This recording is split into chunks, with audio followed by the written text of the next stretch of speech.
Welcome to Nasdaq Trade Talks. I'm Jill Malandrino, Nasdaq. Joining us for this segment, we have Rosen, Assistant Director at PredictIt, the stock market for politics. We're going to take a look at a number of some critical issues that we're facing in Washington, D.C., as well as Germany's election. Ethan, it's great to have you back. Welcome to Trade Talks. Thank you. It's good to be with you. All right. And there's a number of things that we're watching in Washington, D.C., and it certainly runs the gamut of topics, all important topics.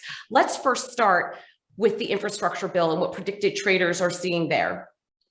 Sure. So the infrastructure bill, as I'm sure your viewers are aware, it was supposed to be voted on last week. It got pushed off because the progressives and the moderates in both the House and the Senate were unable to come to a consensus on the reconciliation bill, both the timing and the contents of it.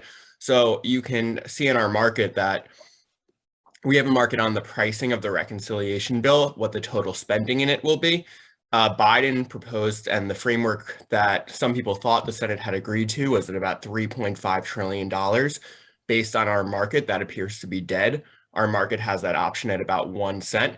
People now seem to think, based on our market, that there's almost a 100% chance that it'll be under $2.5 trillion, with almost a 50% chance that it'll be under $1.75 trillion.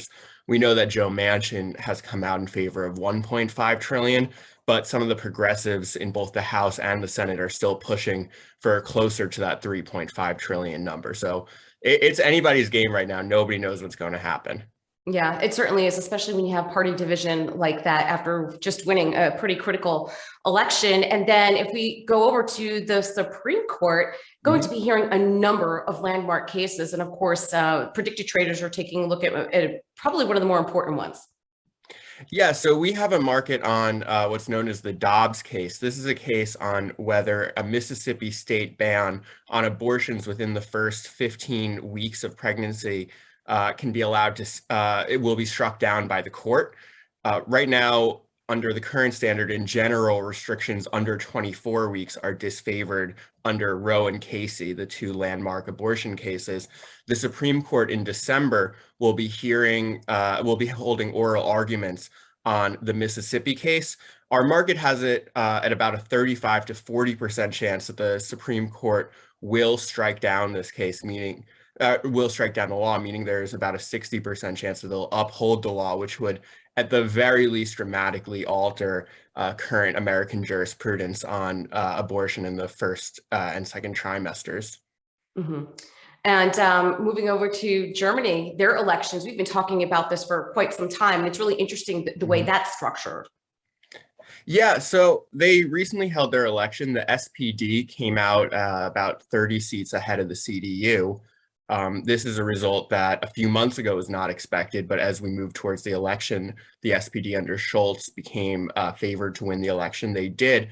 That said, if you look at our markets, people are still pricing in a chance that the CDU will end up holding the chancellorship because of their ability to form a coalition with both the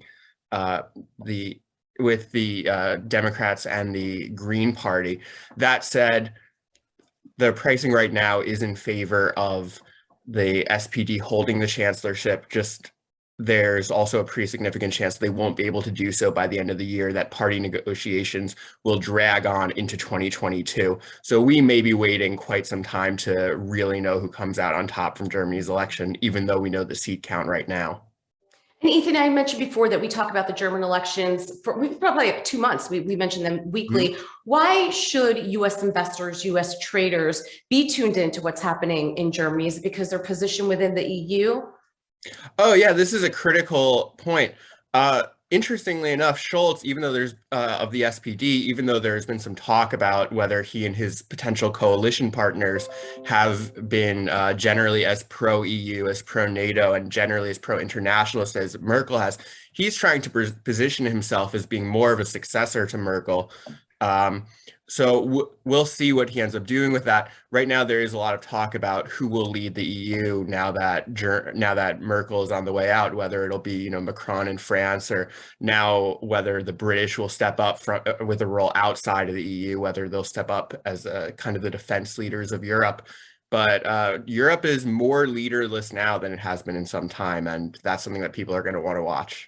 All right, Ethan, we appreciate the insight. Thanks for joining us on Trade Talks. I'm Jill Malandrino, Global Markets Reporter at Nasdaq. Thank you for having me.